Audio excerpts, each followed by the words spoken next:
Bonjour et bienvenue dans cette vidéo dans laquelle on fait l'essai de la 350 Beta Racing. Donc avec Nico qui est spécialiste maintenant en enduro.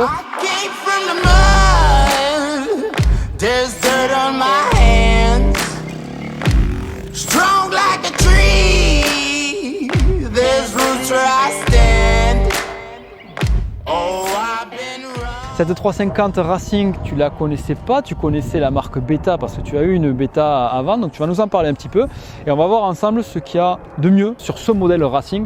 Donc vas-y, explique-nous un petit peu, déjà quand tu as eu cette moto, ce qui t'a changé par rapport au modèle classique Beta. Ouais, effectivement, j'avais une 350 RR, donc exactement la même machine mais pas la version Racing. Cette moto me plaisait bien, on avait déjà fait l'essai, on en avait parlé ensemble. Le seul défaut qu'on lui trouvait, c'était la fourche, et bien là ça a été changé. Maintenant on se retrouve avec une fourche Kayaba sur cette version Racing. Donc honnêtement, c'est le jour et la nuit. Il y a d'autres pièces qui changent sur cette moto, il y a les cale-pieds, voilà, il y a forcément la couleur, on a une housse de selle qui est différente, il y a quelques gadgets, on va dire les protège-mains. C'est pas un gadget, c'est quelque chose qui sert, ça n'y était pas sur la version de base, il a fallu les rajouter. Maintenant voilà, la fourche, j'y reviens dessus parce que cette moto, on peut maintenant la mettre même sur un terrain de motocross. J'ai eu l'occasion de rouler en motocross avec, ça permet de faire beaucoup plus de choses. Et quand on est sur des spéciales complètement démontées, c'est ce qu'on va rechercher comme machine. C'est vraiment, là, on a une vraie moto d'enduro qui passe partout. Mais j'ai envie de dire que ce soit même en balade, c'est pas parce que la fourche est un petit peu plus ferme, non, c'est pas ça du tout. C'est juste qu'en fait, elle amortit mieux dans les gros chocs, donc on peut rouler dans des conditions plus difficiles, plus motocross, on va dire.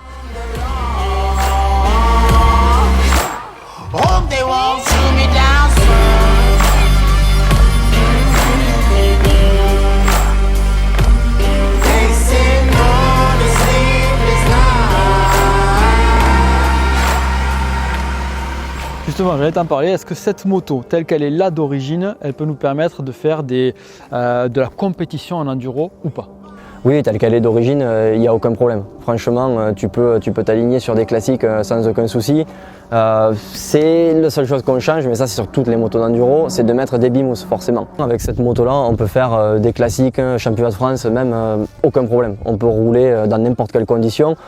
Les seules choses que moi j'apporte, comme tout le monde le fait, c'est de mettre des mousses à la place des chambres à air pour pouvoir, pour éviter les crevaisons. Après voilà, là comme je le disais, elle est équipée des protège-mains d'origine, donc il n'y a quasiment rien à faire, uniquement rajouter un petit peu des protections, protège-radiateur, sabots. Moi personnellement j'ai monté un sabot extrême dessus parce que je compte faire un petit peu d'extrême, voilà, ça permet de sauver un petit peu les biellettes à l'arrière, mais sinon oui, avec une moto comme ça d'origine, il n'y a aucun problème pour faire de la compétition. C'était ma question suivante, qu'est-ce que tu prendrais d'une autre marque d'enduro et que tu mettrais sur cette moto-là? Et ce qui manque pour moi sur cette machine, c'est un ventilateur. Quand la moto va avoir tendance à chauffer dans la boue, on le voit, hein, ça part par le reniflard, on perd un petit peu d'eau. Donc c'est vraiment à surveiller, il faut remplir de temps en temps. Sur des grosses sorties dans des conditions extrêmes, je pense qu'il faut investir dans un petit ventilateur. Du coup, tu nous as parlé de suspension, maintenant, que penses-tu du moteur de cette 350? Bon, on avait déjà fait l'essai de la version de base, c'est exactement le même ressenti. On a deux courbes, on a une courbe pour rouler un petit peu plus dans les conditions glissantes et une courbe pour rouler dans des conditions un petit peu plus sèches. Les différences sont honnêtement minimes, on le sent vraiment, je trouve, à haut régime. Après, la moto, elle se comporte exactement pareil. C'est une 350 très facile à piloter. Il n'y a aucun souci au niveau des reprises à bas régime, que ce soit même dans le trialisant, on va laisser tomber vraiment le régime moteur, pas de souci. Dans les freinages, c'est pareil, on peut se dire une Beta 350, ça peut être lourd, ça peut être gros, pas du tout, hein, vraiment dans les freinages, on ne sent pas du tout l'inertie, on ne ressent pas le poids du moteur, donc c'est vraiment un gros point positif. Pour moi, c'est autant une arme dans les spéciales que dans les liaisons. Si tu avais à choisir du coup entre 2,5, 350, 450, je parle de Beta ou d'une autre marque, tu choisirais quoi comme cylindrée par rapport à ce que tu viens d'essayer aujourd'hui? Toujours pareil, j'hésite toujours entre la 2,5 et la 350. Quand je monte sur une 2,5, je me sens vraiment à l'aise. Pour moi, la 2,5 c'est peut-être une moto qui va permettre de faire des journées plus longues, on se fatigue un petit peu moins parce qu'elle reste quand même un petit peu plus légère. Donc quand on galère, moi ça m'arrive de galérer, hein, de pousser un petit peu la moto. C'est là qu'on va ressentir le poids de la 3,5.